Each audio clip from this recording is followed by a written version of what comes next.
চুইঝাল সম্পর্কে যারা জানেন না তাদের সংখ্যা কমই হবে। এই কারখানায় ধুয়ে পরিষ্কার করা হচ্ছে, বড় বড় ডেকচিতে তাল মিছরি জাল দেওয়া হচ্ছে। এভাবে চুইঝালকে ভিত্তি করে মিষ্টি স্বাদের একটি নতুন মশলা তৈরি হয়েছে, যা খাবারে ভিন্নতা এনেছে। প্রথাগতভাবে চুইঝাল শুধু ঝাল ও মাংসের স্বাদের জন্য পরিচিত হলেও এই নতুন উদ্ভাবনটি সাড়া ফেলেছে।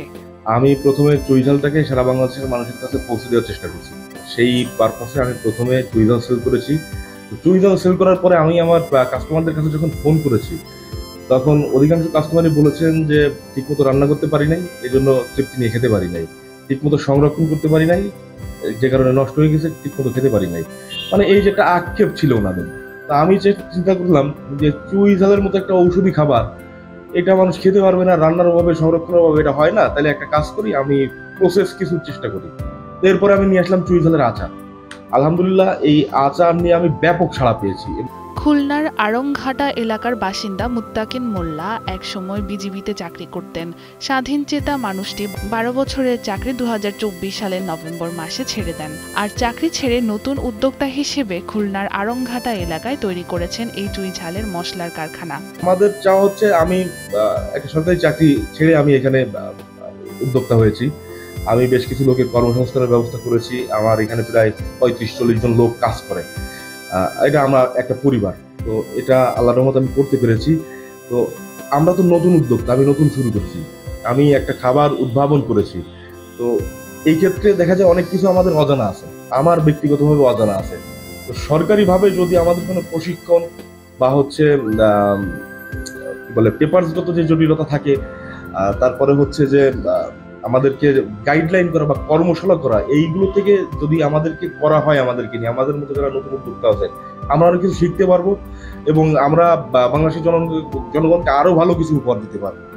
M3 ফুড চুইঝালের এই মশলা তৈরির পর সারা দেশে সরবরাহর মধ্য দিয়ে এই সাড়া মিলেছে। আর কারখানায় কর্মসংস্থান সৃষ্টি হয়েছে নারী ও পুরুষ 30 জন কর্মচারী।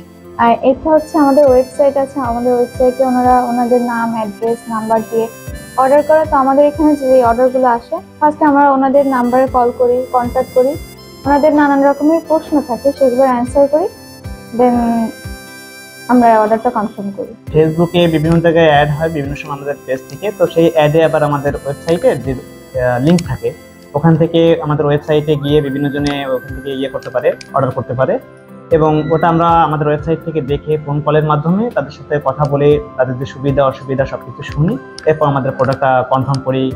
আর হচ্ছে আমাদের ফেসবুক মেসেজ আছে, ফেসবুক মেসেঞ্জারে আমাদের যখন তাদের ডিটেলস দেয়, আমাদের সঙ্গে কথোপকথন হয়, তো সেক্ষেত্রেও আমাদের অনেক ক্ষেত্রে আপনার হয়, প্রোডাক্ট কনফার্ম করা হয়। আর হচ্ছে আমাদের হোয়াটসঅ্যাপ থেকে আমরা বিভিন্ন সময় আমাদের প্রোডাক্টটা অর্ডার করেছি। আর কারখানায় কর্মসংস্থান সৃষ্টি হয়েছে নারী ও পুরুষ 30 জন কর্মচারী।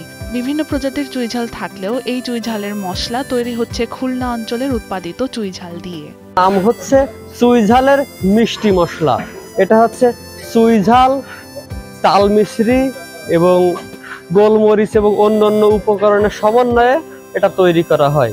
এর ইনস্ট্যান্ট কিছু খাবার উপকারিতা আছে, শরীরের উপকারিতা হয় এবং আপনার এটা তৈরি করতে 7 থেকে 8 ঘন্টা বা তারও বেশি সময় লেগে থাকে। আর এই কারখানায় কর্মসংস্থান হওয়ায় খুশি নারী ও পুরুষরা। অনলাইনের মাধ্যমে সারা দেশে এটি সরবরাহ করে থাকেন মুত্তাকিন। রয়েছে বেশ কয়েকজন আইটি এক্সপার্টও। আমি এখানে কাজে জয়েন করছি প্রায় 6 থেকে 7 মাস কাজে। আমাদের এখানে উপস্থিত হয় 9টার দিকে, 9টা থেকে প্রায় 5টা পর্যন্ত রান্না হয় 2 শিফটে। 9টা থেকে 5টা পর্যন্ত, 9টা থেকে 2টা পর্যন্ত এক শিফট হয়, আর 2টা থেকে 8টা পর্যন্ত এক শিফট হয়, 2টা। আমাদের দেশে ঝাল স্বাদের মশলা জাতীয় এই খাবারটির উৎপত্তি বাগেরহাটে বলে মনে করা হয়, তবে খুলনা অঞ্চলে এটির জনপ্রিয়তা লাভ করেছে বেশি। ক্রমে এর গুণ ও সুনাম ছড়িয়ে পড়েছে সারা দেশে। সানজিদা রূপা, বৈশাখী সংবাদ।